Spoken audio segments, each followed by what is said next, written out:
Hello everyone, अगर आपको मेरा ये वीडियो पसंद आया तो इस वीडियो को लाइक कीजिएगा, इसको ज़्यादा से ज़्यादा शेयर कीजिएगा और मेरे चैनल को सब्सक्राइब कीजिएगा। इस वीडियो के अंदर मैं बताऊंगी सेक्शन 25 के बारे में और सेक्शन 26 के बारे में और उनके अंदर जो केसेस है उनके बारे में। तो लेट्स स्टार्ट द वीडियो। सबसे पहले सेक्शन 25 जो है वो बात करता है कन्फेशन के बारे में, और उसके अंदर अगर किसी पुलिस ऑफिसर को कोई भी कन्फेशन दी गई है तो वो प्रूव नहीं होगी उस पर्सन के अगेंस्ट जो भी किसी ऑफेंस का अक्यूज़ है।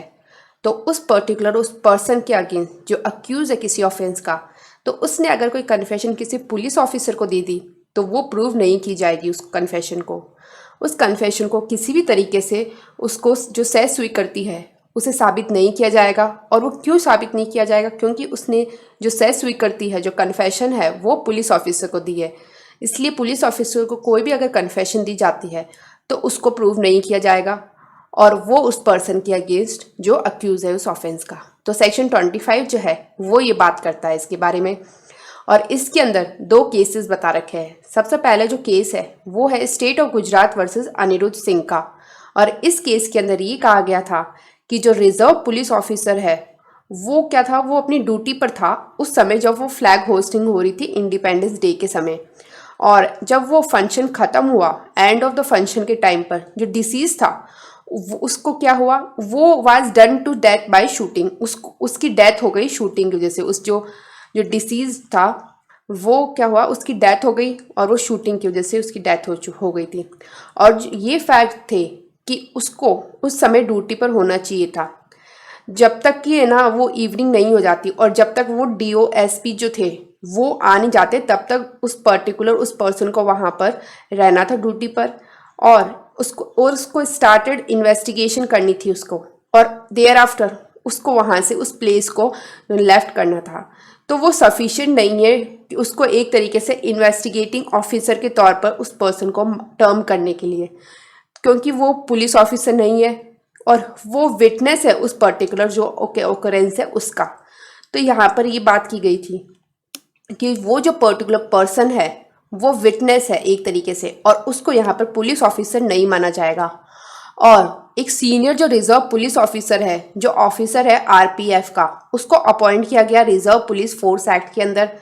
वो पुलिस ऑफिसर तो है बॉम्बे पुलिस एक्ट के अंदर और ऑफिसर इंचार्ज जो है पुलिस स्टेशन का, लेकिन वो इंचार्ज है सिर्फ जो लॉ एंड ऑर्डर है उनको मेंटेन करने के लिए, और जो ट्रैंक्विलिटी जो सोसाइटी के अंदर है उसको मेंटेन करने के लिए। और जो पावर जो इन्वेस्टिगेशन का है जो चैप्टर 12 के अंदर दे रखा है CRPC के अंदर, वो उसके पास नहीं है। तो सेक्शन 25 जो है वो इस पर्टिकुलर केस में अट्रैक्ट नहीं होगी। वो कन्फेशन जो भी उस अक्यूज़ ने की है उस पर्टिकुलर उस पर्सन को, तो उस कन्फेशन को यहाँ पर रेलेवेंट माना जाएगा और उसको प्रूव किया जाएगा, क्योंकि वो जो पर्सन है वो यहाँ पर पुलिस ऑफिसर नहीं है। और ये कंटेंट किया गया था कि अक्यूज जो है वो पोजीशन में नहीं है कि वो डिस्टिंग्विश कर सके कि कौन जो है वो पुलिस ऑफिसर है या कौन पुलिस ऑफिसर नहीं है। तो अक्यूज जो है वो ऐसी कोई पोजीशन में है ही नहीं कि वो उनके बीच में डिफरेंस कर सके कि वो जो पुलिस ऑफिसर जो है वो पर्टिकुलर वो पर्सन वो पुलिस ऑफिसर है या नहीं है, और उसके पास पावर है क्या इन्वेस्टिगेशन के। वो ऐसा किसी भी तरीके से डिस्टिंग्विश नहीं कर सकता। वो अक्यूज पर्सन उसको किसी भी तरीके से वो डिफरेंस नहीं कर सकता उसके लिए। बट उसके पास जो पर्सन जो है उसके पास यूनिफॉर्म है पुलिस ऑफिसर की, इसलिए उसके पास सारे पावर्स है और वो ऑफिसर है। उस जो पुलिस की जो भी उसके पास पुलिस ड्यूटी करने के उसके पास सारे पावर है।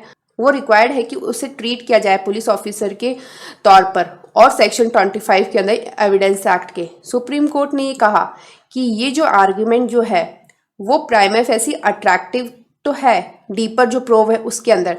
तो कोर्ट ने ये माना कि डिफ़िकल्ट है एक्सेप्टेंस देने के लिए उस पर्टिकुलर पर्सन को पुलिस ऑफिसर के तौर पर, क्योंकि वो ये नहीं कह सकते कि यहाँ पर ये जो पर्टिकुलर जो ये पर्सन है वो पुलिस ऑफिसर है या नहीं है। इस पर्टिकुलर ये डिफ़िकल्ट है एक तरीके से इस बात को एक्सेप्ट करने के लिए। इस केस के अंदर ये कहा गया था। फिर उसके बाद नेक्स्ट जो केस है वो था Agnu Nageshi versus state of Bihar का। और इस पर्टिकुलर केस में ये कहा गया था कि जो पर्सन जो है उसके बारे में इसके अंदर एक जो प्रोविजंस जो थी जो इन्वॉल्व थी वो थी 24, 25, 26 और 27 और 30। ये सारे जो और 145 और 157 ये जो प्रोविजन जो थी इंडियन एविडेंस एक्ट की, ये इस पर्टिकुलर इस केस के अंदर इन्वॉल्व थी। ये सारे सेक्शंस इससे रिलेटेड थे। और जो सीआरपीसी का जो सेक्शन 162 है और 154 वो दोनों भी इस केस से रिलेटेड थे। इस केस के जो फैक्ट थे वो ये थे कि एन जो था एक, उसने एक रिपोर्ट दी पुलिस स्टेशन के अंदर कि जो उसकी कोई आंट थी उसने क्या किया, उसने अपनी प्रॉपर्टी अपनी डॉटर को दे दी जो एक्स थी। और फिर क्या हुआ, लड़ाई होने लग गई मतलब उनके बीच में। और उसके बाद जो ना मॉर्निंग के अंदर उसने क्या किया, उस पर्सन ने ये कहा एन ने कि मैंने ना जो सोमरा है सन इन लॉ है उसका, जो उसकी अर्न थी उसको देखा कि वो कैटल जो है उनको ग्रेज कर रहा है वो। और उसने क्या किया, उसने उस पर्सन को, उसका जो सन इन लॉ है उसको एक टांगा ब्लॉक दे दिया उसने एक तरीके से, और उसकी वजह से उसकी डेथ हो गई उस सोमरा की। फिर वो फील्ड में आया जहाँ जो गामनी थी, जो डॉटर थी उसकी आंट की, वो क्या कर रही थी, वो ग्रास को वीड कर रही थी उनको एक। तो उसने भी क्या किया, इसने एन ने उसने उसकी भी डेथ कर दी। फिर उसके बाद उसने क्या किया, वो घर पर गया उस आंट के और उसने उसके हेड को स्ट्रक कर दिया और उसकी भी डेथ हो गई उसकी आंट की। और वहां पर क्या था, उसके पास में सोमरा का सन था तो उसने उसको भी मार दिया। फिर सबकी लाइफ ख़त्म करने के बाद और जो उसकी आंट थी उसकी लाइफ को भी ख़त्म करने के बाद कोई भी नहीं रहा जो भी उसकी प्रॉपर्टी को शेयर कर सके उसके साथ। तो आंट जो थी उसकी जो भी सबके साथ वो लड़ती रहती थी, मतलब जो उसकी अर्न थी वो सबके साथ ही एक तरीके से लड़ती रहती थी, ऐसा उसने कहा। और सबकी डेड बॉडीज जो थी और जो टांगा था जिससे भी उसने उनको मारा वो उसने वहां पर रख दिया। और उसने ये बताया कि उसने कहाँ उनको छुपाया है, उन सब जो भी उसकी जो डेड बॉडीज थी उनको। और फिर उसने पॉइंट किया वो जगह जहाँ पर उसने वो सारी चीज़ों को कंसील किया है, उन सबको, उनकी बॉडीज़ को और जो टांगा था उसको। फिर उसके बाद जो भी उसने यहाँ पर जो चीज़ें बोली है वो इनएडमिसिबल है। सिर्फ यही फैक्ट एडमिसिबल होगा कि अक्यूज जो है वो पुलिस स्टेशन में गया और उसने वहाँ पर रिपोर्ट दी। बाकी के जो फैक्ट है जो डिस्कवरी के बारे में है वो सब एडमिसिबल सेक्शन 27 के अंदर होंगे इंडियन एविडेंस एक्ट के। और वो जो सेक्शन 27 है वो हम नेक्स्ट वीडियो में डिस्कस करेंगे। तो यहाँ पर जो चीज़ रेलेवेंट थी इस केस में Agnu Nageshi versus state of Bihar के अंदर वो ये थी कि वो अक्यूज जो था वो पुलिस स्टेशन में गया और उसने वहाँ पर रिपोर्ट दी। और बाकी के जितने भी फैक्ट्स थे वो सब इनएडमिसिबल माने जाएंगे और उनको सिर्फ डिस्कवरी के लिए यहाँ पर एडमिसिबल माना जाएगा और वो सेक्शन 27 के अंदर उनको माना जाएगा।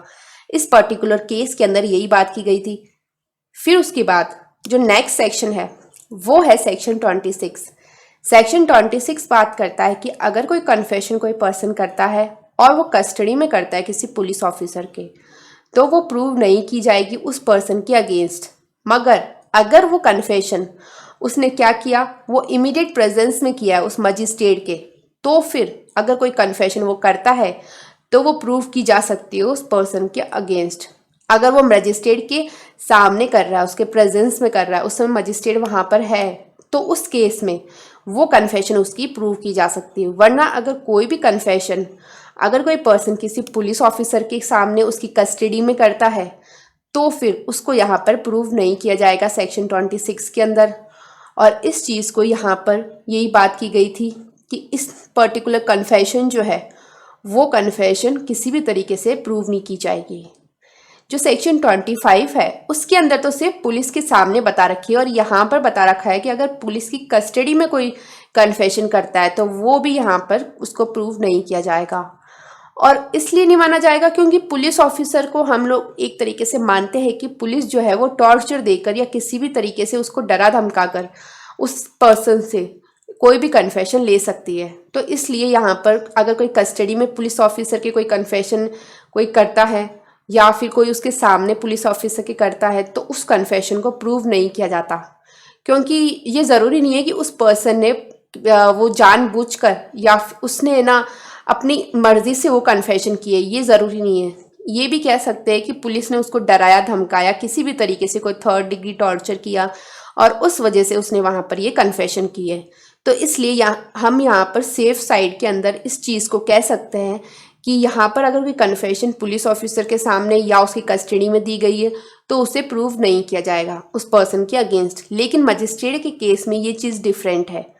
अगर मजिस्ट्रेट के इमीडिएट प्रेजेंस में कोई कन्फेशन करता है वो पर्सन, तो फिर उसको प्रूव किया जा सकता है। और इसके अंदर एक एक्सप्लेनेशन भी दे रखा है सेक्शन 26 के अंदर। उसके अंदर ये बता रखा है कि जो मजिस्ट्रेट वर्ड है, जो यहाँ पर ये जो मजिस्ट्रेट जो दे रखा है, उस मजिस्ट्रेट के अंदर कौन आता है। यहाँ पर जो ये मजिस्ट्रेट है, उस मजिस्ट्रेट के अंदर कोई भी हेड ऑफ विलेज नहीं आएगा, और वो वाला हेड ऑफ विलेज नहीं आएगा जिसके पास मजिस्ट्रेट के फंक्शन है presidency of fort saint George के अंदर या कहीं और। तो वो कोई हेड है, कोई ऐसा कोई हेड उस विलेज का है जो मजिस्ट्रेट के फंक्शन तो कर रहा है प्रेसिडेंसी में फोर्ट सेंट जॉर्ज के या कहीं और, लेकिन उस पर्सन को, उस हेड ऑफ विलेज को मजिस्ट्रेट नहीं माना जाएगा इस सेक्शन के अंदर। अगर वो हेडमैन मजिस्ट्रेट का पावर एक्सरसाइज कर रहा है, और वो कौन से एक्ट में कर रहा है, कोड ऑफ क्रिमिनल प्रोसीजर 1973, जो एक्ट नंबर 2 है 1974 का, उसके अंदर अगर वो मजिस्ट्रेट का पावर यूज़ कर रहा है तो ही उस पर्सन को, उस हेड ऑफ विलेज को यहाँ पर जो है मजिस्ट्रेट माना जाएगा। और यहाँ पर ये जो CRPC 1973 है वो बाद में इसको यहाँ पर अब लाया गया है। उससे पहले जो थी वो इस पर्टिकुलर सेक्शन में वो थी कोड ऑफ क्रिमिनल प्रोसीजर 1882 की थी, और उसके बाद अब नई जो CRPC आ चुकी है उसके बाद में यहाँ पर कोड ऑफ क्रिमिनल प्रोसीजर 1973 जो है वो इसमें इंसर्ट कर दिया गया है। तो इसके अंदर अगर कोई पावर यूज़ करता है मजिस्ट्रेट का CRPC के अंदर, तो उस मजिस्ट्रेट को ही यहाँ सेक्शन 26 के अंदर मजिस्ट्रेट मानेंगे, उस हेडमैन को ही मानेंगे। वरना अगर कोई भी हेड कोई विलेज का होता है और वो मजिस्ट्रेट का पावर यूज़ कर रहा है प्रेसिडेंसी में जो फोर्ट सेंट जॉर्ज के या कहीं और, तो उनको यहाँ मजिस्ट्रेट नहीं मानेंगे। उन पर्सन को नहीं कह सकते कि वो मजिस्ट्रेट है। इस पर्टिकुलर जो सेक्शन है उसके अंदर जो एक केस है वो है क्वीन एम्प्रेस वर्सेस बाबूलाल। और इस पर्टिकुलर केस के अंदर ये कहा गया था कि अगर कोई कन्फेशन किसी पुलिस ऑफिसर के सामने की जाती है तो वो प्रूव नहीं की जाएगी उस अक्यूज के अगेंस्ट, जो ऑफेंस का है, जो अक्यूज है उस ऑफेंस का। और उसने अगर कोई कन्फेशन किसी पुलिस ऑफिसर के सामने कर दी तो उस कन्फेशन को प्रूव नहीं किया जाएगा उस अक्यूज पर्सन के अगेंस्ट, जो भी उस ऑफेंस का है। तो इस पर्टिकुलर केस में यही बात की गई थी। और हम शॉर्ट में यही कह सकते हैं कि अगर कोई भी कन्फेशन किसी पुलिस ऑफिसर के सामने की गई है या फिर उसकी कस्टडी में की गई है तो वो कन्फेशन प्रूव नहीं की जाएगी उस पर्सन के अगेंस्ट, लेकिन वो कन्फेशन प्रूव की जा सकती है अगर वो इमीडिएट प्रेजेंस में किसी मजिस्ट्रेट के की गई है। और फिर उसके बाद जो एक्सप्लेनेशन है वो मजिस्ट्रेट के बारे में बताता है कि मजिस्ट्रेट के अंदर कौन आ सकता है। मजिस्ट्रेट के अंदर सिर्फ वही मजिस्ट्रेट आ सकता है जो ऐसा कोई हेडमैन है और वो मजिस्ट्रेट का पावर यूज़ कर रहा है CRPC के अंदर जो 1973 की है। तो वही मजिस्ट्रेट यहाँ सेक्शन 26 के अंदर मजिस्ट्रेट माना जाएगा, वरना कोई भी पर्सन जो है वो मजिस्ट्रेट नहीं माना जाएगा इसके अलावा। और उसके बाद में बाकी के जो सेक्शन है वो नेक्स्ट वीडियो में कवर होंगे। अगर आपको मेरे इस वीडियो से कुछ भी अच्छा सीखने को मिला तो मेरे इस वीडियो को लाइक कीजिएगा, इससे ज़्यादा शेयर कीजिएगा और मेरे चैनल को सब्सक्राइब कीजिएगा। Thank you and stay tuned.